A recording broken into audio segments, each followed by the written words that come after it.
2025金沙中國澳門國際10公里長跑賽賽事日交通安排，賽事將會喺3月16號早上7點舉行，起點設於西環湖廣場，終點設於奧林匹克體育中心運動場。西環湖廣場迴旋處喺3月16號星期日凌晨0時實施有限度通車，而其餘賽道將於凌晨3點起實施有限度通車，並於凌晨4點30分開始逐步封閉賽道，禁止車輛通行。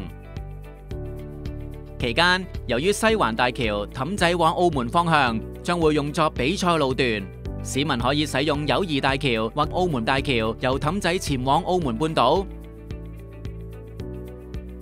為減低對道路使用嘅影響，賽道將分段解封。西環湖廣場同觀光塔街喺4點30分封閉，8點30分解封。西環大橋氹仔往澳門方向喺6點封閉，9點重開。東亞運大馬路同東亞運街喺5點封閉，10點重開。望德聖母灣大馬路喺5點封閉，10點重開。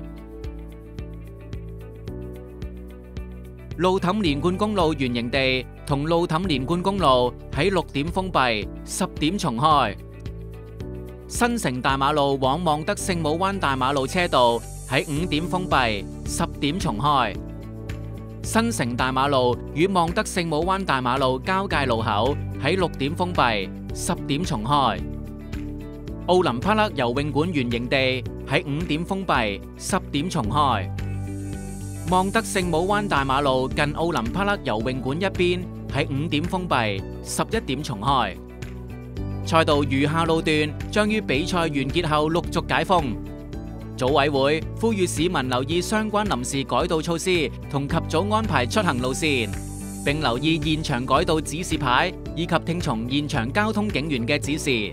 各參賽者同相關工作人員可以選擇乘坐多條夜間或日間巴士路線前往西環湖廣場附近。完成賽事後，參賽者可以乘坐輕軌或者以上巴士路線從奧林匹克體育中心運動場離開。